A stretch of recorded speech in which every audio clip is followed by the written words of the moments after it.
감정 기복과 자기 비난, 지나친 의존과 예민함으로 흔들리고 후회하는 삶을 살고 있다면 이제 그 무엇에도 휘둘리지 않고 자신 있게 삶의 중심을 잡아보세요. 오늘 함께 할 책은 7만 부 기념 스페셜 에디션 홀로서기 심리학입니다. 감정에 휘둘릴 때가 많은 저에게 이 책은 꽤 나이스한 책이었는데요. 많은 사람들에게 사랑받는 베스트셀러가 된 데는 이유가 있겠죠. 이 책은 평소 타인에게 상처를 받거나 자책을 하거나 반대로 남 탓을 하거나 그리고 저처럼 감정 조절이 잘 안 되는 분들께 특히 추천드리고 싶은 책입니다. 인간의 두뇌는 기본적으로 자동운행 모드로 살아가도록 설정되어 있습니다. 외부 자극에 자동으로 반응하는 모드가 있었기 때문에 인류는 지금까지 살아남을 수 있었습니다. 하지만 자동 모드가 늘 도움이 되는 건 아닙니다. 자동적인 판단과 행동이 의도하지 않은 결과를 부를 때도 있으니까요. 우리는 이 책을 통해 내가 몰랐던 나만의 자동화된 패턴, 습관을 발견하게 될 것입니다. 그리고 감정과 생각, 행동을 내 뜻대로 조절할 수 있는 팁을 얻게 될 것입니다. 이제 홀로서기 할 수 있도록 팁을 알려드릴게요. 지금보다 한 뼘은 훌쩍 클 수 있을 겁니다. 맑은 하늘에 갑자기 폭우가 쏟아지기도 하고 잔뜩 구름 낀 하늘에도 반짝 햇살이 얼굴을 내밀듯 우리 마음도 짓궂은 날씨 같다는 생각이 들었습니다. 콧노래가 절로 나오고 설레고 깔깔거리며 웃고 이게 행복이지 하다가도 질투가 나고 화가 나고 누군가가 죽도록 밉기도 합니다. 아무것도 하고 싶지 않고 슬프고 우울하고 계속 우울하고 싶고 사실 우리의 마음은 긍정적인 감정보다 부정적인 감정에 더욱 민감하게 반응하도록 진화해 왔습니다. 원시시대 인류를 생각해 보세요. 그들에게 분노, 두려움, 불안, 공포 같은 감정이 없었다면 과연 생존할 수 있었을까요? 그래서 우리가 부정적인 감정에서 자유로울 수 없었던 겁니다. 과거의 생존 습관은 DNA에 남아서 우리를 여전히 불안과 두려움에 민감해지도록 만듭니다. 부정적인 감정을 무시하고 억누르려 하면 부작용이 나타납니다. 바로 감정을 느끼는 능력 자체가 퇴화해 삶을 향한 의욕도 상실한다는 점입니다. 사실 감정 자체는 부정적인 것과 긍정적인 것이 따로 없습니다. 감정은 에너지 같은 것입니다.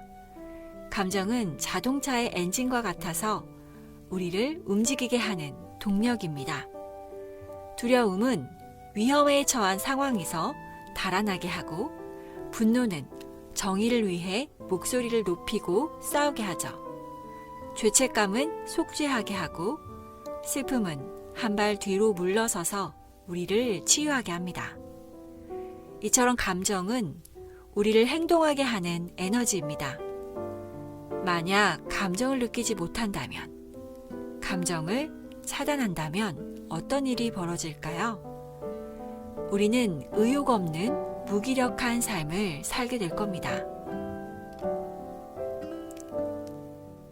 우리는 자라면서 울지 마라, 화내지 마라, 웃음을 잃지 마라 이런 말들을 수없이 들었습니다. 자연스럽게 부정적인 감정은 뭔가 문제가 있는 상태이고 긍정적인 감정은 정상적인 상태라는 사고방식을 키울 수밖에 없었죠. 그러다 보니 부정적인 감정은 최대한 억누르는 습관을 들이게 됩니다. 느껴도 안 느낀 척, 괜찮은 척 하는 것이죠. 그러나 우리가 살면서 겪게 되는 무수한 사건들은 짓궂은 날씨처럼 우리의 통제력 바깥에 있기 때문에 사는 동안 불편하고 억울한 일이 생기는 것은 당연하고 불쾌한 감정을 피해가기란 거의 불가능합니다. 분노를 느낀다고 해서 나쁜 사람이 되는 것은 아닙니다. 분노를 행동으로 옮겼을 때 나쁜 사람이 되는 것이죠. 슬픔을 느낀다고 해서 약한 사람이 되는 것은 아닙니다. 슬픔에만 잠겨 있기를 선택했을 때 약한 사람이 되는 것입니다. 그러니 자기가 느끼는 감정에 솔직해져도 됩니다. 감정에 너무 의미를 부여하지 마세요.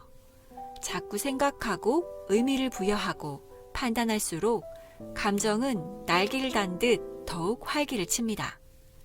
감정이 부정적인 생각을 줄줄이 끌고 오는 것이죠. 아, 내가 화가 났네 하고 담백하게 대응해 보세요. 신기하게도 소용돌이 치던 감정이 차차 잦아들면서 알아서 멈춥니다. 감정을 느끼는 나에게서 한 걸음 떨어져서 그것을 관찰하는 나의 힘을 키워야 합니다. 어떤 상황에서 어떤 생각과 감정이 들었고 그로 인해 신체 변화는 무엇이며 어떤 행동을 하고 싶었는지를 관찰하고 적어보는 것입니다. 사실, 생각, 감정, 신체 감각, 행동 충동 이렇게 5가지 요소로 몸과 마음의 상태를 확인하다 보면 비로소 일정한 감정의 패턴을 발견하게 될 것입니다. 무엇이든 기대하는 사람은 그것에 흔들릴 수밖에 없습니다. 감정에 기대는 것도 마찬가지입니다. 좋았다 나빴다 하는 기분에 나를 맡기면 그냥 감정에 휘둘리는 사람, 감정 기복이 심한 사람이 될 뿐입니다. 기분대로 행동하면 감정의 노예가 될 뿐, 결국 삶을 주도적으로 살지 못합니다. 기분대로 사는 것을 주체적인 삶으로 착각하지 마세요.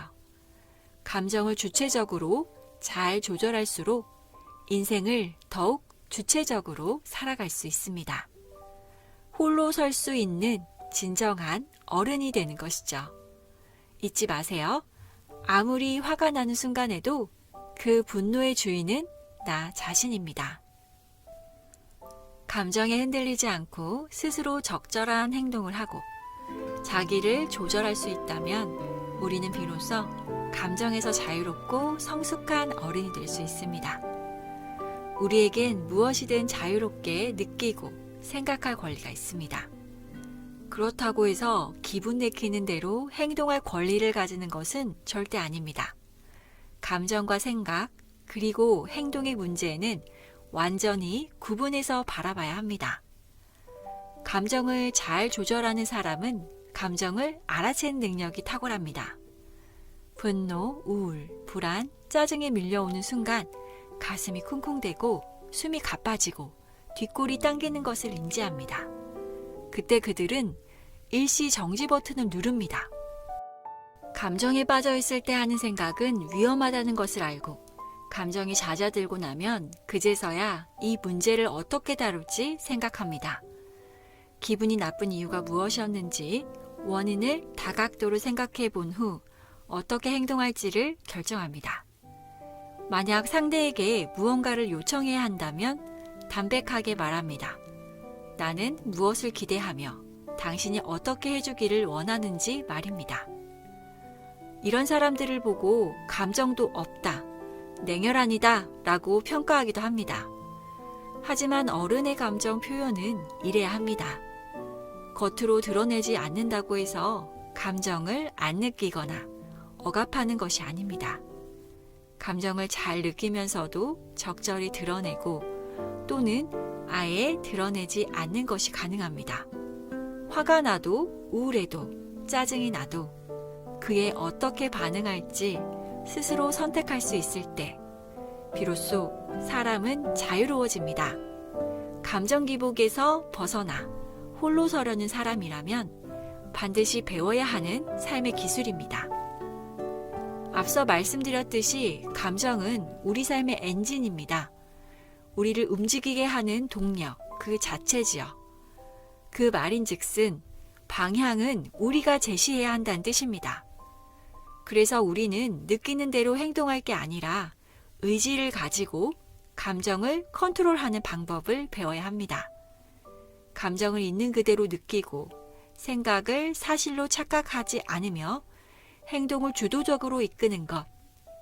이 세 가지는 그동안 나를 힘겹게 했던 타인의 시선, 편견, 과거의 상처로부터 독립하여 단단한 어른으로 자라는 과정입니다. 무의식적으로 흘러가는 자동 모드를 멈추면 매 순간 놓치고 있던 평온과 감사가 보이고 매 순간 열심히 살아가는 꽤 괜찮은 내 모습도 발견하게 됩니다. 그리고 알게 됩니다. 우리가 온전히 느낄 수 있는 행복은 바로 지금 이 순간 내 안에 있다는 사실을요.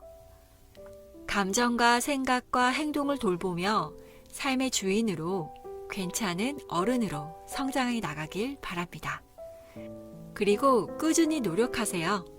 삶은 습관으로 이루어지고 습관은 지속적인 노력으로 변화합니다. 통제 가능한 것과 불가능한 것을 구분하고 내 마음을 잘 관찰하고 다루는 능력을 길러서 삶에 대한 주도권을 쥐는 것, 감정에 친절하고 생각은 가볍게, 어른으로 홀로 서는 것, 당신의 건승을 기원합니다. 지금까지 홀로서기 심리학 감정편을 요약해드렸습니다. 좋아요, 구독, 댓글 응원 부탁드리고요. 홀로서기를 통해 진정한 어른이 되고 싶은 분이라면 자아, 관계, 세상편을 통해 더 깊이 있는 성찰의 시간을 가져보시길 바랍니다. 그럼 저는 다음에 또 좋은 책으로 찾아뵙겠습니다. 모두 건강하시고 행복하세요. 안녕.